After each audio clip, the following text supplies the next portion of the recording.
The John Ford Podcast. Artificial intelligence is no match for natural stupidity. JohnFord.radio. I woke up this morning and I'm thinking, man, it's going to be a great day. Everything's going to be just ducky. It's going to be a wonderful day. You know, for one thing, this whole stupid Kavanaugh thing is going to be over with.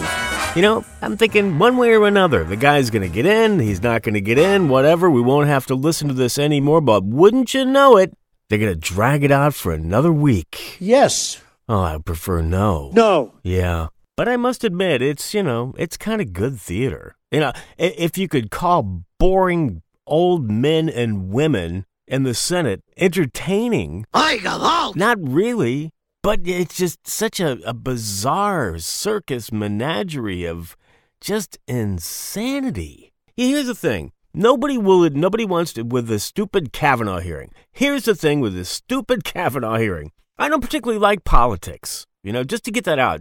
And I have no political bent. Republicans, liars, criminals, and thieves. Democrats, liars, criminals, and thieves. You cannot convince me otherwise. They're all a bunch of moron fakes. But you can't convince me otherwise of what's going on with this Kavanaugh thing. I mean, the Democrats want to delay this thing, which they got another week. They got another week's delay, right? They want to delay this thing so that they can hopefully stretch it out in hopes of getting a Democratic Senate in after the November elections so that they can just toss anybody that Trump throws up there. Of course, you can just keep throwing people up there for the next 2 years. Okay, I'll do it. And they can just keep throwing them out. And knowing Trump the way he is, if that happens, he will probably just, the most right-wing, lunatic, right-wing guys that he can nominate for the Supreme Court just to stick it to him. Just to stick it to him and give it to him where it hurts. Mm-hmm. You can't convince me otherwise. And the Republicans, on the other hand, they just want to get this thing done, right? They want to get it over because they want to get their guy in. This has nothing to do with the betterment of the country from either side. It's all about, like I talked about yesterday, it's about we need to get the win. We want to get the win. And the thing that's so crazy about it is whether you're looking at the Republicans or the Democrats, not the senators, not the politicians, but just the average everyday folk. You are the great redneck hope. I'll read the tweets or God forbid, the echo chamber that Fark.com has become for the panko-pansy left-wing bedwetter crowd. Even if they don't believe what Ford was saying, no relation, by the way, even if they don't believe what Ford was saying, it's like, we believe her. Oh, she wouldn't lie, right? And the Republicans on the other side is like, she's lying. You can't tell me she's not lying. Did you see Kavanaugh? He looked like a godly man. He looked like somebody that would tell him the truth. Let me tell you, chillin'. And either side's not going to give an inch because it's all about power and it's all about constituency for these politicians to stay in office. That if they think they're going to vote for a certain way, I'm going to get the power. I'm going to feel the power. I'm going to become the next president of the United States, like that Kamala Harris. You can't tell me that's not what she thinks is going on. Or Cory Booker. I mean, and the questions they ask, oh my God, it's just, they're loaded from the get-go. What is it when you enter, especially the higher levels of politics, like the Senate, right?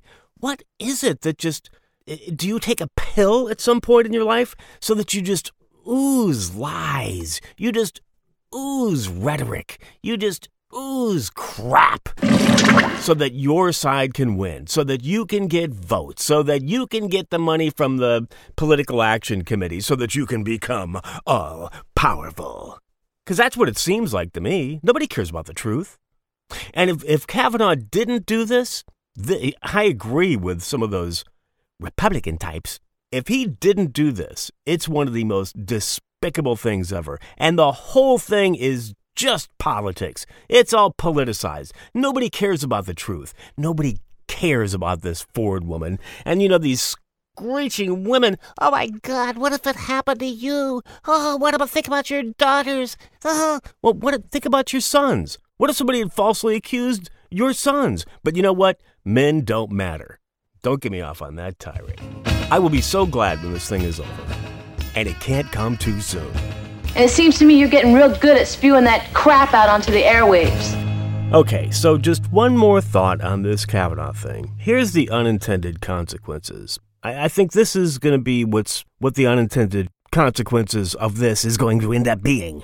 As if this country wasn't, politically diametrically opposed enough as it is. With the hatred of Trump, I don't hate the guy. I don't think he's the sharpest tool in the shed, the brightest bulb in the woodpile. But we've never been, and they've been saying this for years too. We've never seen this kind of political dichotomy ever in our existence. And it just gets worse year after year, day after day, minute after minute, hour after hour, second after second. It doesn't ever seem to get any better. But this is really going to make it bad. Because what's happened is they've opened up this huge political can of worms. If they're going to politicize even these appointments to the Supreme Court, as much has been done, right? Because right now it's just he says, she says. Who do you believe? Who do you not believe? And I'm not sure I believe either of them. He says, she says. But if you're going to politicize it this much, and it's pretty damn political, then you're going to end up with this happening every time there's an appointment for the Supreme Court, just as an example, right? So what's happening now is the Democrats hope that they can just put this off until after the November election. I mean, this is really their long game, right? That's their long game. That's their bomb. And the Republicans just, they just want to push it through because they have the fear that they might lose in the November election. So they're both just trying to push through their agenda right now or stretch it out right now. So what happens if it's not Kavanaugh, right? He doesn't make it.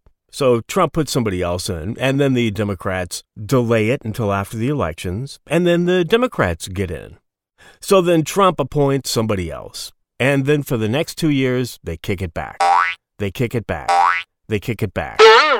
There's no Supreme Court justice that's in to replace the one that just left, right? So you've got a smaller court, more dichotomy. They're at each other's throats, politically. So then over the course of that 2 years, the American public gets fed up again. Because that's what we do. We get fed up at these stupid politicians. Because we all agree they're stupid politicians, don't we? I think we do. Yes. I think at this point there is no disagreement with that. So the American public gets fed up. And they vote in a Democrat into the Oval Office. We get another Democratic president. But they're also so fed up that they turn over the Democratic majority, which was voted in 2 years before, to a Republican majority, right? So then you've got the Democrats trying to push through the nominations. And the Republicans are like, hey, man, hey, baby, fair game. We're going to do the same thing you did to us. And eventually you've got the judges dying off. So you're down to 5. Another one kicks a bucket and you're down to 4. And this just repeats. This is the ultimate end game until you're down to one judge. There's just one left because nobody can get anything past the Senate to put a new Supreme Court judge in. And of course, the only one left is going to be Ruth Bader Ginsburg. It should be like 150 at this point, Methuselah. And the only thing she's going to vote for is euthanasia because she's ready to die. It's time to say so long. Sorry to say that it's time to go. Remember this spot on your radio. There'll be more entertainment for you that you'll find so enjoyable too. So tune in on Monday because that is when that man... Hey, John Ford? Yeah. Just shut up and play some records. Will be here.